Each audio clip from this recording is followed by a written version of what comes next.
Pernah nggak sih Anda merasa ada semacam kekuatan tak terlihat yang seolah-olah mengendalikan hidup Anda? Kekuatan yang bikin kebiasaan tertentu susah banget dilepas, atau yang kadang-kadang malah menyabotase rencana terbaik Anda?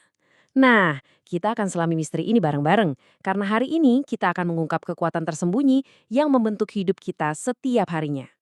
Kita semua pasti pernah ngalamin kan? Entah itu usaha buat berhenti merokok, pengen makan lebih sehat, atau sekedar berhenti menunda-nunda pekerjaan.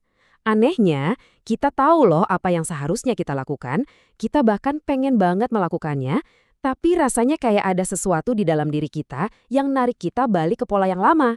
Pertanyaannya, kenapa ya bisa gitu? Jawabannya itu ternyata ada di fakta bahwa kita ini punya dua pikiran yang bekerja di dalam diri kita. Biar gampang, kita sebut aja mereka sang kapten, yang mengemudikan kapal, sama ruang mesin yang ngasih tenaga buat perjalanan. Keduanya ini penting banget, tapi peran mereka, wah beda jauh. Perbedaannya tuh kontras banget. Pikiran sadar kita, si kapten ini, adalah bagian yang logis dan analitis.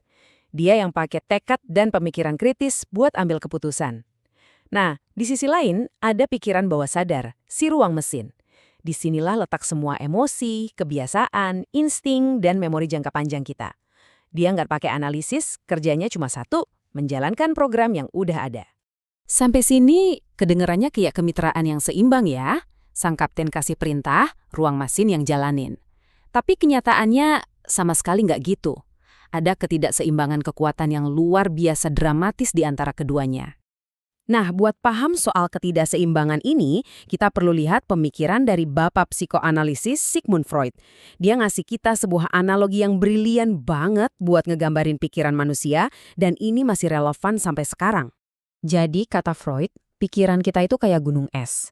Sebagian besar dari apa yang mendorong perilaku kita, itu sebenarnya tersembunyi di bawah permukaan, nggak kita sadari. Sama persis kayak gunung es yang bagian terbesarnya ada di bawah air. Bagian kecil yang kelihatan di atas air itu pikiran sadar kita. Tapi, bongkahan raksasa yang nggak kelihatan di bawah itulah yang sebenarnya mengendalikan arah kita. Dan ini dia angkanya.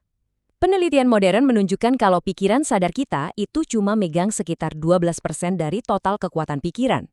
Sisanya, yang 88% itu dikendalikan penuh oleh pikiran bawah sadar. Coba deh renungin sebentar. Artinya hampir 9/10 dari hidup kita itu dijalankan pakai mode autopilot.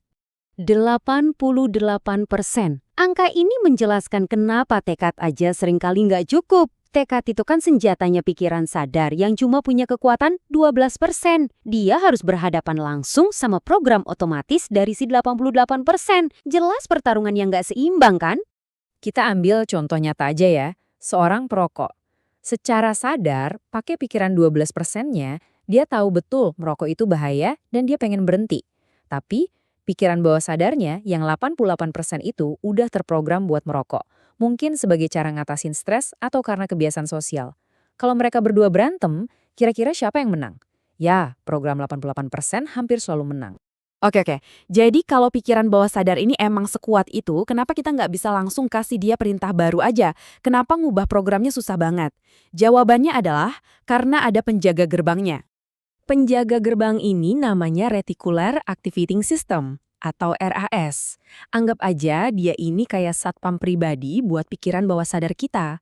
Tugasnya adalah nyaring semua informasi yang masuk dan nolak mentah-mentah apapun yang nggak cocok sama program atau keyakinan yang udah ada di dalam.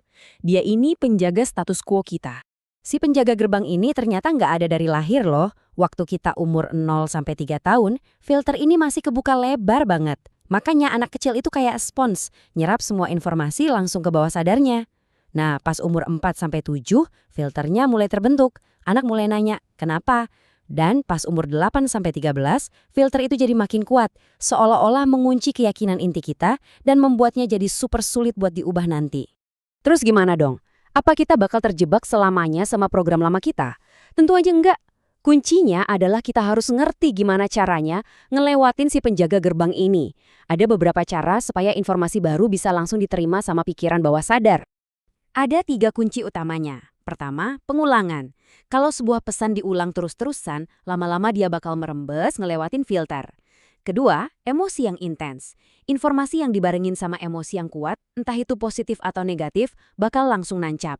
Dan yang ketiga, otoritas. Informasi dari orang yang kita anggap punya otoritas, kayak orang tua atau guru, seringnya kita terima gitu aja tanpa banyak tanya. Nah, dari sini kita bisa pakai beberapa teknik praktis. Contohnya afirmasi, di mana kita mengulang-ulang pernyataan positif tentang diri kita. Ini manfaatin kekuatan pengulangan. Lalu ada visualisasi, di mana kita ngebayangin dengan sangat jelas hasil yang kita mau. Ini manfaatin kekuatan emosi. Dua-duanya ini adalah cara kita ngobrol langsung sama si ruang mesin. Oke, sekarang mari kita tarik kesimpulannya. Apa arti semua ini buat Anda? Sebenarnya, ini adalah sebuah perubahan cara pandang yang fundamental banget. Poin paling pentingnya adalah ini, semua tindakan, kebiasaan, dan reaksi Anda itu nggak acak. Semuanya adalah hasil dari sebuah program, sebuah sistem keyakinan yang jalan di pikiran bawah sadar Anda yang punya kekuatan 88%. Bisa dibilang, kita ini hidup berdasarkan sebuah skrip.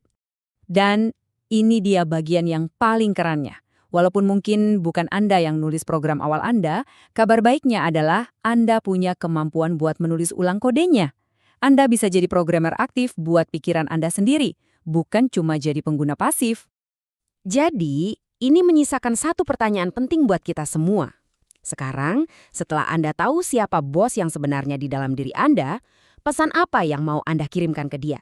Program baru apa yang akan Anda install mulai hari ini? Pilihannya ada di tangan Anda.